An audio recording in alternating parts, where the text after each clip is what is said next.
Tra i colli euganei si svelano borghi e castelli che raccontano secoli di storia e leggende.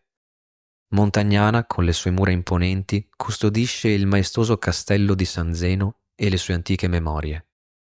A 2 Carrare, il castello di San Pelagio, con il suo museo aeronautico, celebra il sogno dell'uomo di librarsi in volo, mentre Este affascina con il suo castello medievale e il legame profondo con il passato. Ogni luogo è un viaggio unico tra bellezza e cultura. Montagnana, situata nella pianura veneta, è un borgo medievale ricco di storia e bellezze naturali. Il nome deriva dalla funzione originaria di Mansio Eniana, una stazione di posta per viaggiatori imperiali. La città, insignita della bandiera arancione e delle spighe verdi per la cura del patrimonio rurale, presenta una vicinanza ai colli euganei tale da risultare in un ottimo punto di partenza per visitare le più importanti città d'arte della provincia, quali Arqua Petrarca e Monselice, oltre alle numerose ville palladiane. Il castello di San Zeno, risalente al XIII secolo, è il cuore storico del borgo. Costruito da Ezzelino III da Romano, il mastio di 38 metri di altezza domina il paesaggio circostante, offrendo panorami sulle Alpi e i Colli Iberici.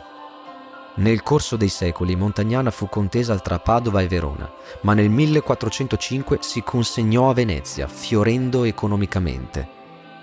Dopo la caduta della Serenissima, nel 1826 ottenne il titolo di città e nel 1866 entrò a far parte del Regno d'Italia. Il castello di San Pelagio, situato a 2 Carrare, nasce attorno a una torre trecentesca costruita dai carraresi durante le lotte contro i Della Scala. Nel XVI secolo i Santuliana ampliarono la struttura, seguiti dai Dotto de' Dauli, che completarono il castello con fabbricati laterali. Nel Settecento gli Zaborra fecero edificare delle barchesse e mantennero la proprietà fino al XX secolo. Durante la Prima Guerra Mondiale, l'esercito italiano trasformò le aree limitrofe del castello in un campo d'aviazione. Da qui partì il celebre volo su Vienna del 1918 di Gabriele D'Annunzio, a cui è dedicata un'ala del castello. Oggi il luogo ospita il Museo del Volo, il quale narra una storia dell'aviazione che si dispiega dalle dimensioni mitiche del volo di Dedalo e Icaro attraverso le figure di Leonardo da Vinci e i grandi costruttori di aerei come i fratelli Wright, fino addirittura al volo spaziale. I giardini, divisi in uno spazio di rappresentanza e in uno familiare, includono una peschiera, una ghiacciaia ed un oratorio, arricchendo così l'atmosfera storica e culturale del luogo. I giardini sono tuttora aperti alle famiglie per momenti di svago ed attività ricreative.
Il castello di Este, situato ai piedi dei Colli Euganei, è una maestosa testimonianza medievale.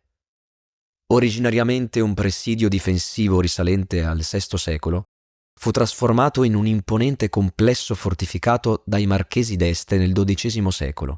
Sotto Azzo VI, il castello divenne un centro di cultura trobadorica, ospitando poeti e artisti. Tuttavia, le guerre tra Guelfi e Ghibellini portarono alla sua distruzione nel 1249 da parte di Ezzelino III da Romano e successivamente alla sua ricostruzione da Ubertino da Carrara nel 1339. Nel XV secolo, con l'annessione di Este alla Repubblica di Venezia, il castello perse la funzione militare e fu acquistato dai Mocenigo, che vi edificarono un palazzo.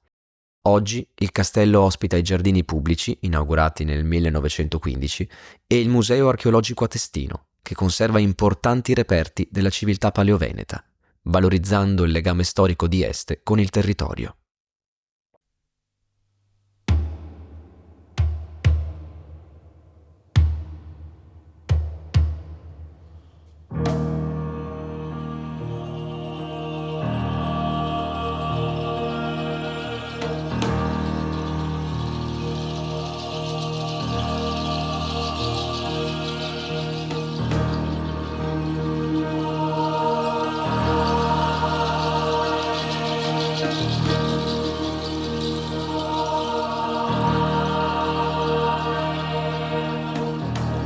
The earth is our mother. From her, we get our life and our ability to live. It is our responsibility to care for our mother, and in caring for our mother, we care for ourselves.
five-finger beings, the spiritual beings, Father Sky, Mother Earth and Nature.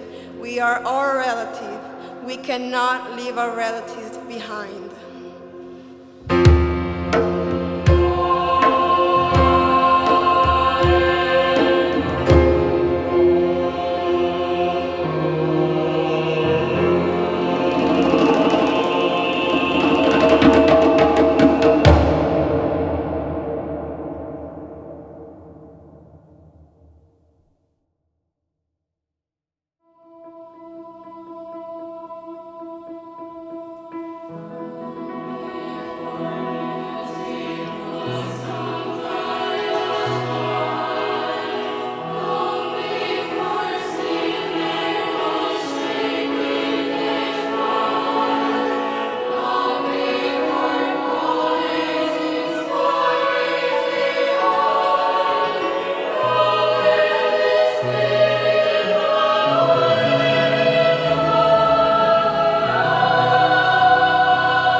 Amen.